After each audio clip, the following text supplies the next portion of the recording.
महाभारत की कहानी जिस स्त्री से शुरू होती है वो सत्यवती है, जिन्हें देखकर हस्तिनापुर के राजा शांतनु मोहित हो जाते हैं। सत्यवती अपूर्व सुंदरी थी, लेकिन उनके पैदा होने के बारे में आप सुनेंगे तो हैरान रह जाएंगे। पौराणिक कथा के अनुसार चेदी नाम का एक देश था, जिसके पुरु वंश के राजा थे उपरिचर वसु। उपरिचर इंद्र के दोस्त थे और उनके विमान से आकाश का गमन किया करते थे। इसी वजह से उनका नाम उपरिचर पड़ गया। उपरिचर की राजधानी के करीब शुक्तिमत नाम की नदी थी। एक दिन राजा शिकार खेलने गए और अपनी रूपवती पत्नी गिरिका का स्मरण करने लगे, जिससे वो कामासक्त हो गए, जिससे उनका वीर्य स्खलित हो गया। राजा ने वीर्य को पत्ते पर लेकर अभिमंत्रित कर दिया और एक पक्षी बाज से पत्नी गिरिका तक उसे पहुंचाने को कहा। रास्ते में दूसरे पक्षी ने उस बाज पर हमला कर दिया।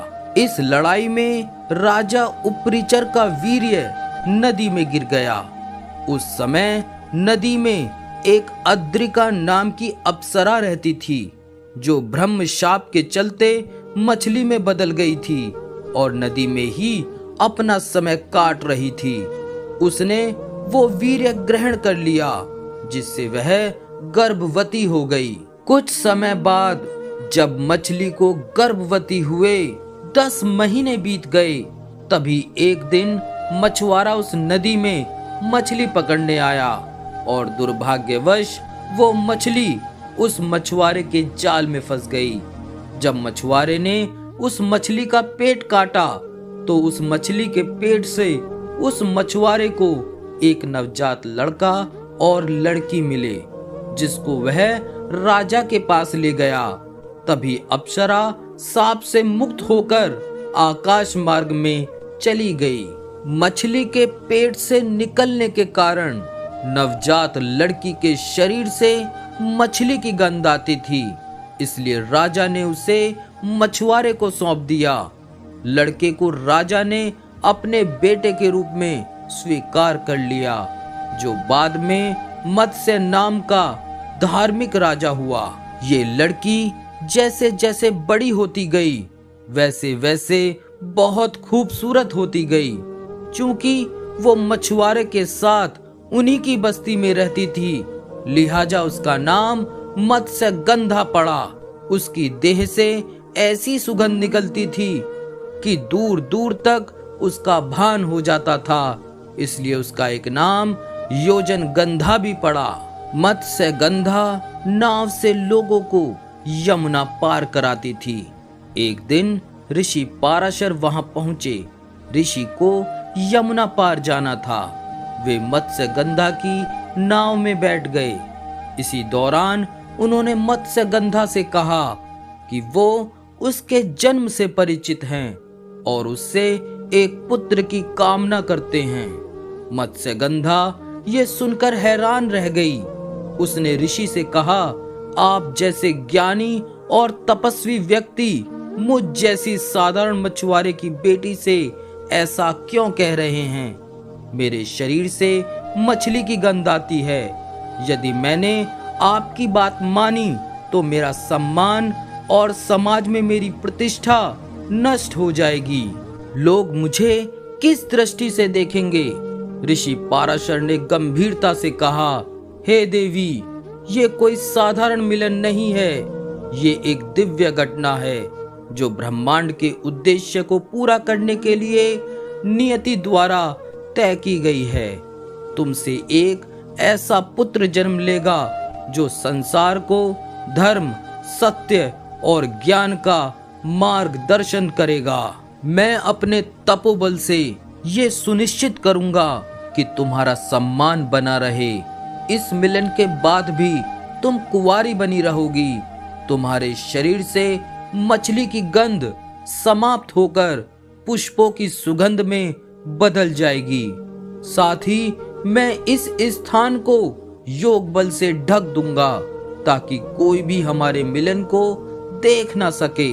मत्स्यगंधा के मन में पाराशर ऋषि के शब्दों ने एक विश्वास उत्पन्न किया, लेकिन उनकी दुविधा अभी समाप्त नहीं हुई थी। ऋषि ने उन्हें समझाया, ये मिलन केवल शारीरिक नहीं बल्कि आध्यात्मिक है और इसका उद्देश्य धर्म की स्थापना करना है। ऋषि पाराशर ने अपने योग बल से नदी को घने कोहरे से ढक दिया। इस अदृश्य वातावरण में ऋषि पाराशर और मत्स्यगंधा का दिव्य संबंध हुआ।